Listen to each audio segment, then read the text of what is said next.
So hey guys, it's me Adhay and you are listening me only on Adhyaraj. तो यार, आज के लफ्ज़ कुछ ऐसे हैं कि दोस्ती के बारे में तो सुनो। दोस्ती ये किसी के लिए दिलदारी है तो किसी के लिए धोखेबाजी। और ये ना मार्केट में अब कॉम्बो में भी आने लगी है। सच में यार, समय बदलते देर नहीं, इंसान बदल जाते हैं। थोड़ी सी लापरवाही करी नहीं कि बगीचे भी शमशान बन जाते हैं। तालियां। तो यार, वही बात आती है कि जिनके घर शीशे के हों वो पत्थर नहीं चलाते। तुम्हें पता है, अगर मैं बुरा हूँ तो सामने वाला भी अच्छा नहीं है। अगर वो नहीं बात कर रहा तो मैं कैसे करूँ? अगर वो नहीं झुक रहा तो मैं ही क्यों झुकूं? और एक कोट होता है कि कन्वर्सेशन इज द की। और ये किसी भी रिश्ते में या दोस्ती में एक ऐसा स्टेट होता है जहाँ पे कन्वर्सेशन ही ब्रेक होती है। और इसके बाद से ना वो दोस्ती में मीम्स चलते हैं, रोस्ट चलता है, हंसी चलता है, मजाक चलता है, लेकिन वो कन्वर्सेशन, वो जो एक एक दो दो घंटे तक बातें हुआ करती थी, एक दूसरे के बारे में जानना हुआ करता था, वो खत्म हो जाता है। पता तो चल जाता है कि कुछ तो ऑफ है, मगर कन्फेस कोई नहीं करता। और एक ट्रेंड से चल गया है कि लोगों को लगता है वो जितने ज़्यादा लोगों से बात करेंगे, वो जितनी ज़्यादा नेटवर्किंग क्रिएट करेंगे, जितने ज़्यादा फ्रेंड्स बनाएंगे, उतने ही ज़्यादा कूल लगेंगे, उतने ही ज़्यादा स्टनिंग लगेंगे।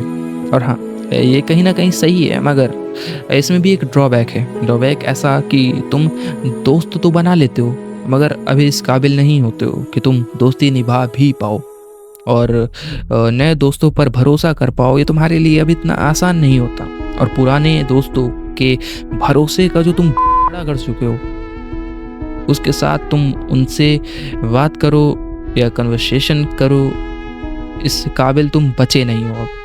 तो हाँ, इस बीच में तुम कहीं ना कहीं पिस जाते हो। तो दोस्ती बनाओ, मगर प्रायोरिटी ऑर्डर मत तोड़ो यार।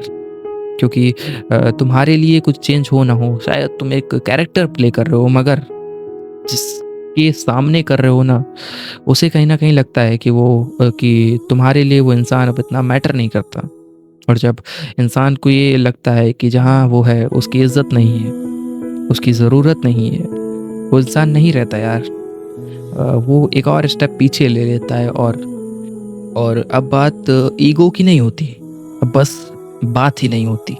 और बस ऐसे ही बातें ख़त्म, फिर दोस्ती ख़त्म, दूरियां बढ़ जाती हैं। और वही दोस्ती एक ऐसा रिश्ता होता है जिसमें कोई बाउंडेशन नहीं होती, इसमें फ्री विल चलती है। सच में फ्री विल चलती है तो बस इंसान फ्री हो जाता है विदाउट एनी रीज़न।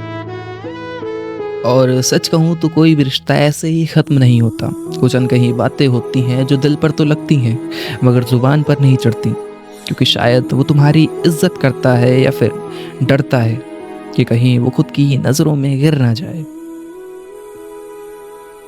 और इस कश्मकश में कब रिश्ता ख़त्म हो जाता है, वो एक ऐसे स्टेट में आ जाता है जहाँ नफ़रत भी नहीं बचती, और प्यार तो कब का ख़त्म हो चुका होता है। और इस पर वही एक शेर होता है कि ज़िंदगी में कुछ बकाया बचा ही नहीं जिसे मैं बचाऊं, कि ज़िंदगी में कुछ बकाया बचा ही नहीं जिसे मैं बचाऊं।